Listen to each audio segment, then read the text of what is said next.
নমস্কাৰ জনাইছোঁ সকলোকে মোৰ এটি অন্য ভিডিঅ'লৈ আপোনালোক সকলোকে স্বাগতম জনাইছোঁ।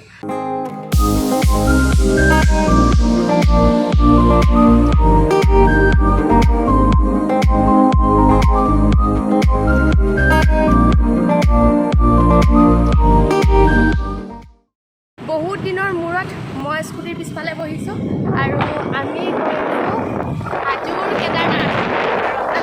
লগত লৈ যাম।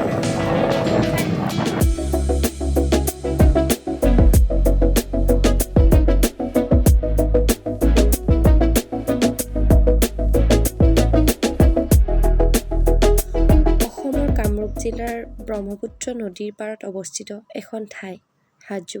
ই গুৱাহাটীৰ পৰা প্ৰায় ২৪-২৫ কিলোমিটাৰ দূৰত্বত অৱস্থিত। হাজোক হিন্দু, বৌদ্ধ আৰু মুছলিম ধৰ্মৰ এক প্ৰাচীন তীৰ্থস্থান হিচাপে জনা যায়। এই অঞ্চলটোত বহুতো প্ৰাচীন মছজিদ, মন্দিৰ আদি দেখা পোৱা যায়। তাৰে এটা কেদাৰ মন্দিৰ। আহকচোন আমি কেদাৰ মন্দিৰলৈ সোমাই যাওঁ। Welcome to Kedar temple. Kedar মন্দিৰলৈ আপোনালোক সকলোকে স্বাগতম জনাইছোঁ। আহকচোন আমি ওপৰলৈ গৈ থাকোঁ, কি দেখা পাওঁ চাই থাকক।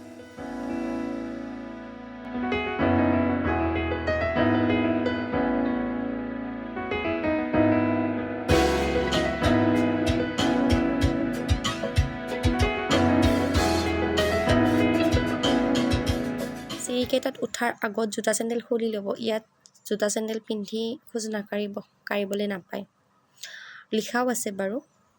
আমি সোমাই আহিলোঁ আৰু আহি পোৱাৰ সোঁ চাইডে আছে শ্ৰী শ্ৰী দুৰ্গা দেৱালয় মন্দিৰ আৰু মোৰ বাওঁ চাইডে আছে শ্ৰী শ্ৰী কেদাৰ মন্দিৰ।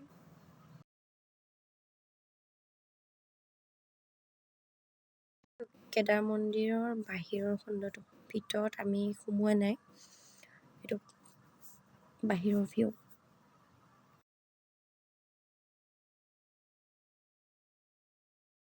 ইয়াতে কমলেশ্বৰ মন্দিৰ পায় আৰু লগতে এটা ডাঙৰ পুখুৰী পায় য'ত বহুত ৰাজহাঁহ আছে আৰু দেখিবলৈ যে ইমান ধুনীয়া লাগিছে নহয়।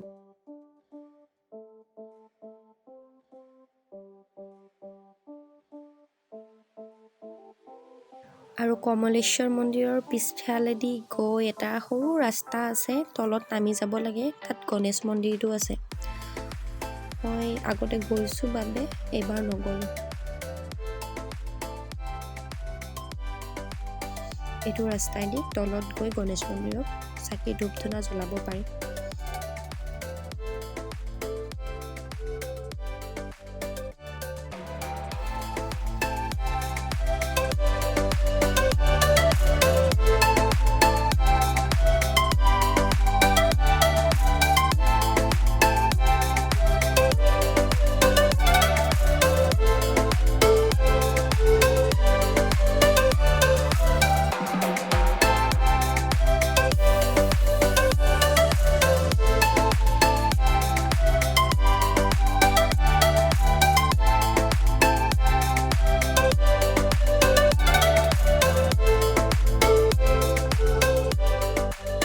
ইমানতে শেষ কৰিলোঁ, আমি এতিয়া যাব ওলালোঁ।